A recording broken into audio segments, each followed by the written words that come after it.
তোমার জন্য একটা নিরাপদ জায়গা আমার ভাবা আছে। কোথায়? সূর্য তরুণ। স্যার, সমাজসেবিকা আরাধ্য সেন গ্রেপ্তার।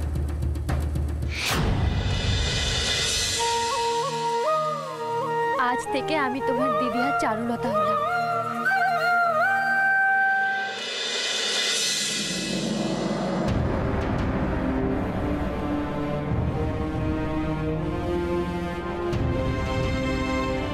মিহিরদা, মিহিরদা। দুর্গা,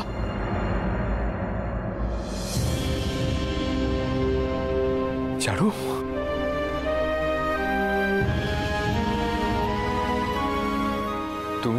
তুমি ওকে কি হয়েছে না হয়েছে এটা জানার চেষ্টা করো না, শুধু এটা মাথায় রেখো আমি তোমাকে আরো একটা সুযোগ দিচ্ছি।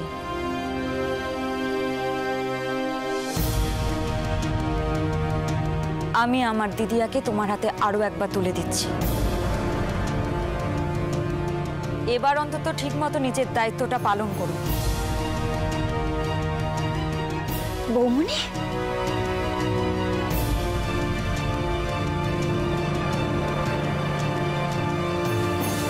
যে ভুলটা করেছো সেই ভুলটা আর দ্বিতীয়বার করো না, শুধরে নেবার চেষ্টা করো। কারণ অনেক মানুষ নিজের ভুল শুধরানোর সুযোগ দুবার পায় না। তুমি ভাগ্যবান সেটা পাচ্ছ।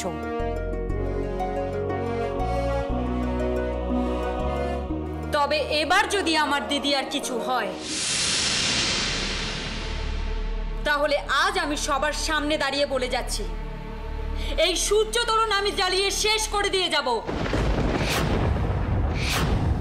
মিহির, ওর কি মাথা খারাপ আছে নাকি ও আমাদের ব্যাপারটা এখনো জানে না? এই তোমাদের ব্যাপারটা মানে? আমাদের ব্যাপার মানে আমি যে এখন মিহিরের ওয়াইফ, এটাই। এক্সকিউজ মি, তুমি দাদা ভাইয়ের wife? Yes, of course.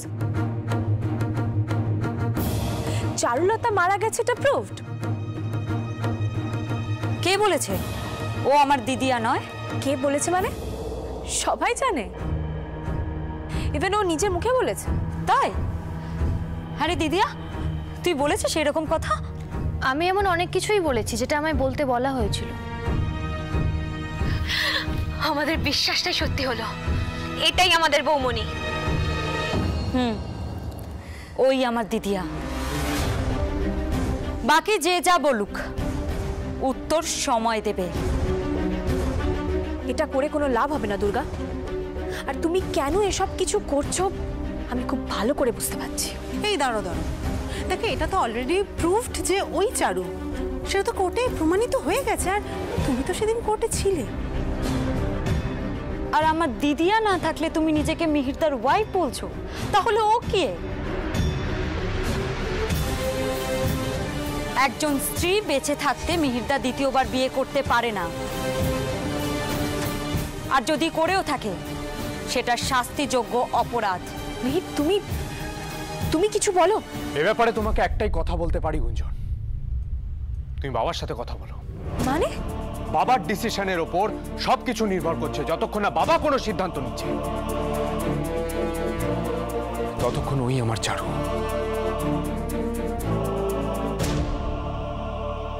But now excuse me please. Charu, আমি তোমাকে বলে বোঝাতে পারবো না যে তুমি ফিরে এসেছো বলে আমি কতটা খুশি। Really I am so happy.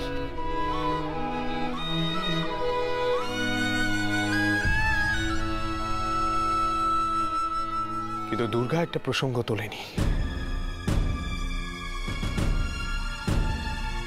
আমি তোমার কাছে জানতে চাইছি, জাস্ট এমনি জানতে চাইছি, তুমি আমাদেরকে ছেড়ে কোথায় চলে গিয়েছিলে? তুমি জানো বাড়ি শুদ্ধ সবাই কত টেনশন করছিল, কত খারাপ খারাপ চিন্তা মাথায় আসছিল। আর থাক না এখন এসব কথা, আমি তখন ফিরে এসেছি। ওকে ওকে ফাইন, আমি এসব কথা বলবো না, কিন্তু তোমাকে একটা কথা দিতে হবে। তুমি বলো আর কোনোদিনও তুমি আমাদেরকে ছেড়ে কোথাও যাবে না। আমি নিজের ইচ্ছে যাইনি, তবে কথা দিলাম এবার থেকে আমি এখানেই থাকবো। এখান থেকে আর কোথাও যাব না। এবার ব্যাপারটা পরিষ্কার হলো, নাকি এখনো বুঝতে অসুবিধা হচ্ছে অভিরূপ মুখার্জির খেলাটা? উনি চোরকে চুরি করতে বলেছেন আর বাড়ির লোকজনকে সজাগ থাকতে বলে দিয়েছেন। খারাপ লাগছে? আসলে ওনাকে বুঝতে বুঝতে অনেকের অনেক ক্ষতি হয়ে যায়। তাদের বেশি ক্ষতি হয় যারা ওনাকে বিশ্বাস করেন। আমি তোমাদের বিশ্বাস করি না। তাহলে তুমি ভুল করবে গুঞ্জন। গুঞ্জন, আমি কিন্তু তোমাকে আবারও ভালো একটা কথা বলছি, সময় থাকতে সরে পড়ো। আর সাহস থাকলে তোমার মন্ত্রীমশাইয়ের সামনে দাঁড়িয়ে প্রশ্ন করো, উনি তোমার সাথে এরকম কেন করলেন। আমি কিন্তু এটা বলবো না।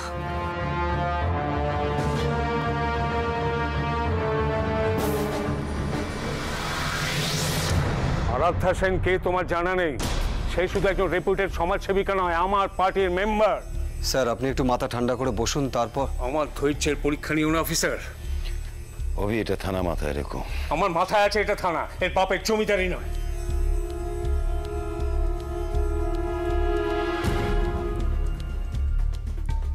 শোনো প্রদেশ, আমি বাইরে থেকে ফিরে এখনো বাড়ি ঢুকিনি। কথা না বাড়িয়ে আরাধ্যা সেনকে ছেড়ে দাও, না হলে। স্যার, আরাধ্যা সেন যে অন্যায় করেছে সেটা আইপিসি সেকশন। বেশি স্মার্টনেস দেখিও না, ভালো ছেলের মতন যেটা বলছি সেটা করো। আমিও যেটা বলছি সেটা মাথা ঠান্ডা করে শুনুন। হতে পারে উনি আপনার পার্টির লোক, কিন্তু আইনে কি কোথাও লেখা আছে মিনিস্টারের কাছের লোক হলে সে অন্যায় করবে আর তাকে অ্যারেস্ট করতে পারবো না? কি? উনি যা করেছেন, সমাজ সেবার নামে যা চালাচ্ছেন, তার প্রমাণ আমার কাছে আছে। বুঝলো, একটু বেশ এলেম আছে দেখছি, বেশ সাহসী। তুমি তো ভাই রত্ন এক পিস। আমাদের পুলিশ ডিপার্টমেন্টে এরকম একজন অফিসার আছে, এই তো আমাদের সৌভাগ্য। হ্যাঁ, গর্বের ব্যাপার। কিন্তু তোমার জন্য দুঃখ হচ্ছে ভাই, বয়স তো খুব একটা বেশি নয়। এখনই যদি এসব করে কোনো লাভ হবে না স্যার। মিথ্যে ভয় দেখাচ্ছেন আপনি। মিথ্যে কোনটা সত্যি কোনটা সেটা পরে তুমি টের পাবে, আগে তুমি আরাধ্যা সেনকে ছেড়ে দাও। আমি আইনের রক্ষক, আইনের বাইরে গিয়ে কিছু করা আমার পক্ষে সম্ভব নয়। ও যদি কিছু করতে না পারে তাহলে তো প্রয়োজন আমাদেরই করতে হবে। তুমি দাঁড়াও, তোমাকে আমি শেষবারের মতো বলছি, তুমি বলবেন না, এমন কিছু রিকোয়েস্ট করবেন না যেটা আমার। এই, তোমাকে রিকোয়েস্ট কে করছে? It's my order. Sorry sir, এটা আমার পক্ষে পসিবল নয়। মিস্টার লাহিড়ী, স্যার, এভাবে একজন মাননীয় মন্ত্রীর সঙ্গে কথা বলাটা কি ধরনের সভ্যতা? আমি ওনাকে একটা কথা বোঝানোর চেষ্টা করছি, উনি বুঝতেই চাইছেন না। এভাবে আরাধ্যা সেনকে আমরা। ছেড়ে দিন ওনাকে। চার্জশিট জমা পড়েছে? তৈরি হয়ে গেছে স্যার, কালকেই ওটা। কালকের কথা বাদ দিন, ওটা যখন জমা পড়েনি তখন এটাও আপনার না পারার মতো কিছু নয়। কিন্তু স্যার, যেটা বলছি করুন। ব্যক্তিগত জামিনে ছেড়ে দিন আরাধ্যা সেনকে।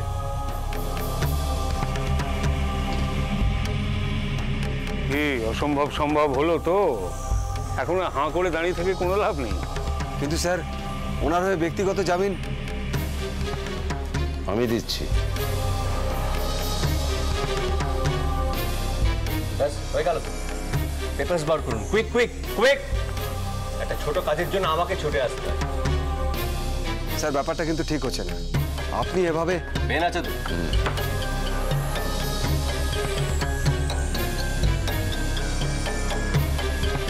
এবার নিয়ে আসতে বলবেন ওনাকে, নাকি সেটাও আমাকেই? স্যার,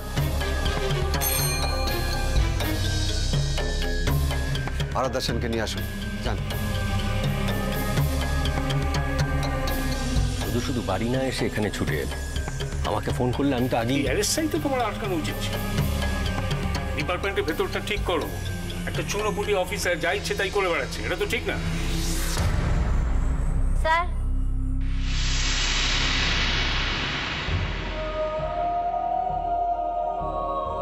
রোজ ওকে নিয়ে এসো। স্যার, ওনাকে একটা সাইন করতে হবে। আবার ওনাকেও সাইন করতে হবে? করতে হবে স্যার।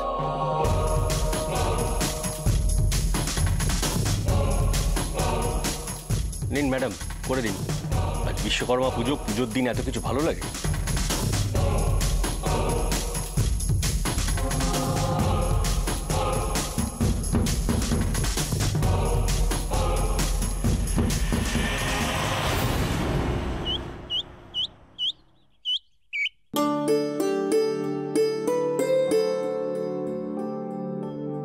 সাথীদি, দুর্গার তো এখনো কোনো খবর নেই। ওই কিন্তু তাল তুলেছিল যে বিশ্বকর্মা পুজোয় ঘুড়ি ওড়াবে। ঘুড়ি ওড়ানোর কথা এখন ভাবছি না রেখা, শুধু একটাই প্রে করছি যাতে মেয়েটা ভালো ভালো ফিরে আসে। ওর সাথে একটু যোগাযোগ করা যায় না? না, সেটা করে যে কোনো লাভ হবে না সেটা আমি এতদিনে বুঝে গেছি।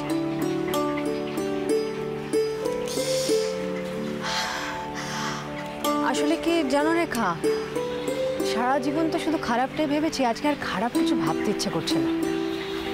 শুধু একটা বিশ্বাস নেই, ওর পথের দিকে তাকিয়ে আছে। আমি জানি ও ঠিক আসবে।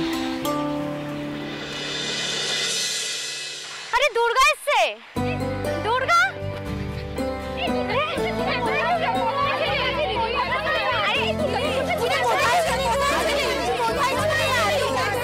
এবার থেকে আর খারাপটা ভাববো না, ভালোটাই ভাববো। সেটা অনেক কাজের। তুই কোথায় ছিলিস বলতো? হ্যাঁ, আমরা সবাই এখানে অপেক্ষা করছি। ঘুড়ি ওড়াবি না তুই? মানে তোরা ঘুড়ি ওড়াচ্ছিস? আরে সবাই ঘুড়ি ওড়াচ্ছে, তোরা ওড়াচ্ছিস না? তুই তো চিনি না ওকে ছাড়া। আরে কোনো মানে হয় বলতে?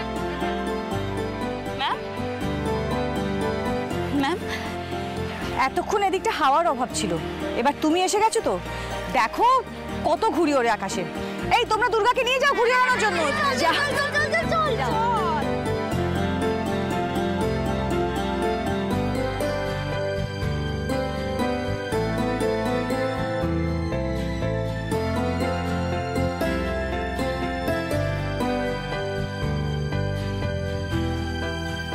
দুর্গা।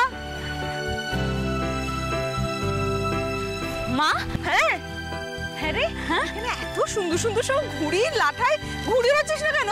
আমি ঘুড়ি ওড়াতে পারি নাকি? সবাই ঘুড়ি ওড়াচ্ছে, আমি তাতেই আনন্দ পাচ্ছি। ঘুড়ি ওড়ানো কি এমন হাতি ঘোড়া কাজ বলতো? ওড়াবি, ঢিল দিবি, প্যাচ খেলবি, কাটবি, আর ভক কাটা বলে চিৎকার করবি, তো হবে না? চ চ চ চ চ, সবাই মিলে চল ঘুড়ি ওড়াই। চ, লাঠাইটা নে আয়, চ।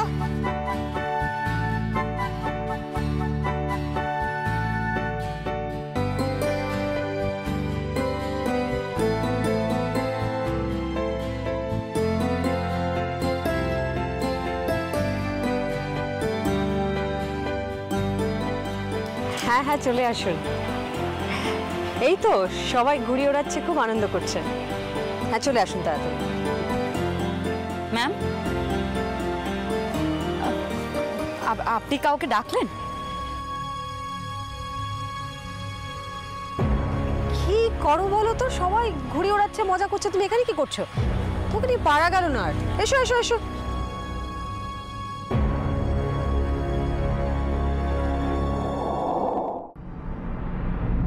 তুমি তো ভাই রত্ন অ্যাক্ট্রেস, কিন্তু তোমার জন্য দুঃখ হচ্ছে ভাই, বয়স তো খুব একটা বেশি নয়, এখনই যদি। শপথ নিয়েছিলাম অন্যায়ের প্রতিবাদ করতে জীবন দিতে পারি, কিন্তু যে আইন রক্ষার জন্য এই লড়াই, সেই আইনে তো কিছু মানুষের হাতের মুঠোয়। কি কাজ আমাদের? কি লাভ এভাবে পুলিশের চাকরি করে? আইন আদালত সবকিছু তো এখন একটা প্রহসন হয়ে গেছে। আরাধ্যার মতন একজনকে অ্যারেস্ট করতে কি না কি করতে হয়েছে দুর্গাকে। কিন্তু কিন্তু কি হলো এত কিছু করে? নিজেকে এতটা অসহায় কখনো লাগেনি আগে। কি বলবো দুর্গাকে আমি? স্যার, আপনার না কোথায় যাওয়ার ছিল? যাবেন না স্যার? হ্যাঁ। আপনি যান না স্যার, আমি এদিকটা দেখে নেব। মুডটাই অফ হয়ে আছে। খুবই স্বাভাবিক, বাড়ি গিয়ে একটু রেস্ট নিন না।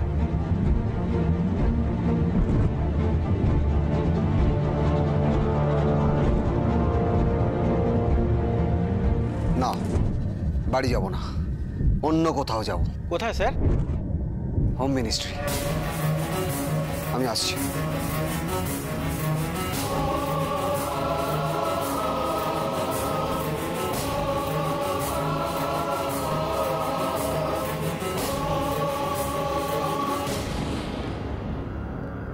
হ্যালো।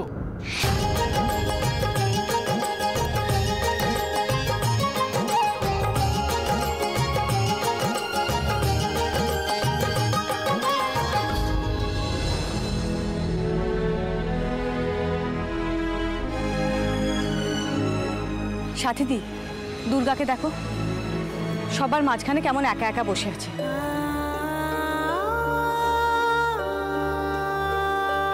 রেখা, আকাশে কত ঘুড়ি উঠছে তাই না? তাদের আলাদা রং, আলাদা নাম, অনেকটা ঠিক আমাদেরই মতো। আমরাও কি সবাই একসঙ্গে থেকেও আসলে একা নই? কিন্তু আমরা একে অপরকে জড়িয়ে বাঁচি।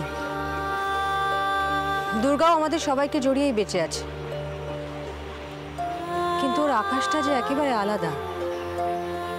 সেখানে হাওয়া নেই, ঝড়। ঝড়ের মধ্যে লড়াইটাকে বাঁচিয়ে রাখাই শক্ত। কি বা বয়স বলো ওর? এর মধ্যে জীবন থেকে সব আনন্দ, সব খুশি হারিয়ে গেছে। কিন্তু আজকে ওর জীবনে আনন্দ ফিরিয়ে আনার একটা ব্যবস্থা করেছি আমি। কি ব্যবস্থা সাথীদি? বলবো, একটু ধৈর্য ধরো।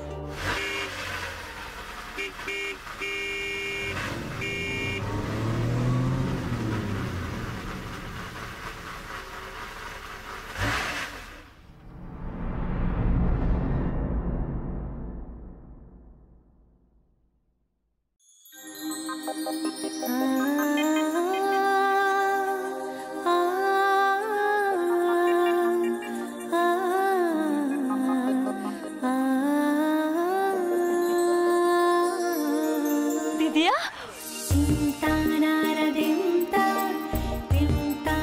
মা, মা দেখো কে এসেছে। কে?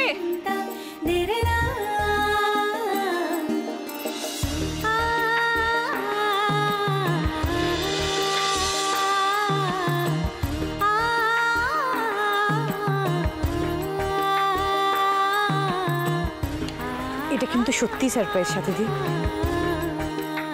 আনন্দের জন্যই তো সমস্ত আয়োজন, তাহলে সেই আনন্দটাতে খামতি কেন থাকবে রেখা?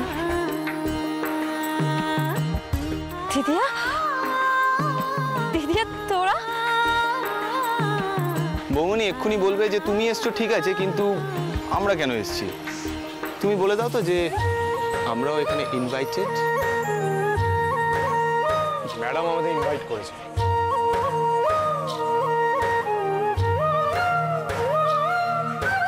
ম্যাম তো আমাকে কিছুই জানাননি। আমি আমি জানতামই না যে তোরা আসছিস সেখানে। তুই খুশি হয়েছিস তো? খুশি? আমি খুব খুব খুব খুশি। আরে বুঝলি তো, আমরা মনে দেরি করে ফেলেছি। এটা তো দেখছি সব ঘুড়ি উড়িয়ে ফেলেছে। আমি তো ফার্স্ট টাইম দেখছি মেয়েদের ঘুড়ি ওড়ানো। দাদা ভাই, তুই এটা বুঝতে পারছিস না? ভালো হাওয়া চলছে তাই জন্য উড়াচ্ছে, না হলে কবে কোন মেয়ে ঘুড়ি উড়িয়েছে বল?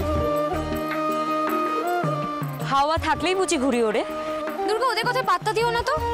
মেয়েরা সংসার আর রান্না বান্নার বাইরে কিছু করলেই ওদের চোখে লাগে। হ্যাঁ, সেই ক্ষমতা থাকলে প্যাচ লড়ে জিতে দেখাক। আমাদের অনিয় তো প্যাচ ঘোষ বোঝে না, একটু রোমান্টিক ঘুড়ি। ভালোবেসে ঘুড়িতে প্যাচ লেগে যেতে পারে, কিন্তু সে প্যাচে ভোকারটা হওয়ার কোনো চান্স নেই। হবে না বলে কোনো কথা নেই।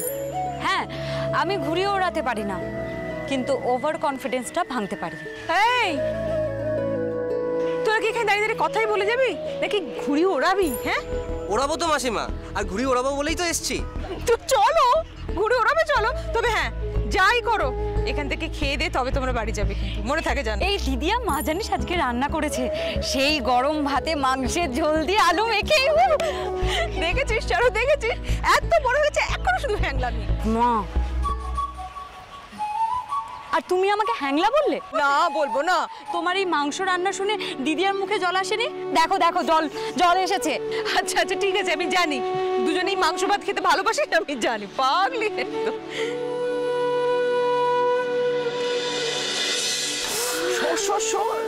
মা, ওই দেখ আবার এসে শহর। মা, মা আমি ওই সবজি তরকারি এসব কিছু খাবো না, আমি শুধু মাংস খাবো। ওগুলো না খেলে মাংস পাবে না। মা, কি ভাবছো তুমি? না না কিছু না, ওই পুরনো কথা মনে পড়ে গেল জানিস। প্রতি বছর 26শে জানুয়ারি মনে আছে তোর, আমাদের বাড়িতে ওই সন্ধেবেলা মাংস ভাত রান্না হতো, সবাই মিলে কত হই হই করে তোরা খেতে বসতিস, মনে আছে না? আছে না বল? পুরনো কথা কেন ভাবছো মা? আজ আমরা নতুন করে আবার কিছু সুন্দর মুহূর্ত পাবো, তাই আজ দুঃখ ভুলে গিয়ে আমরা শুধু আনন্দ করব, কেমন?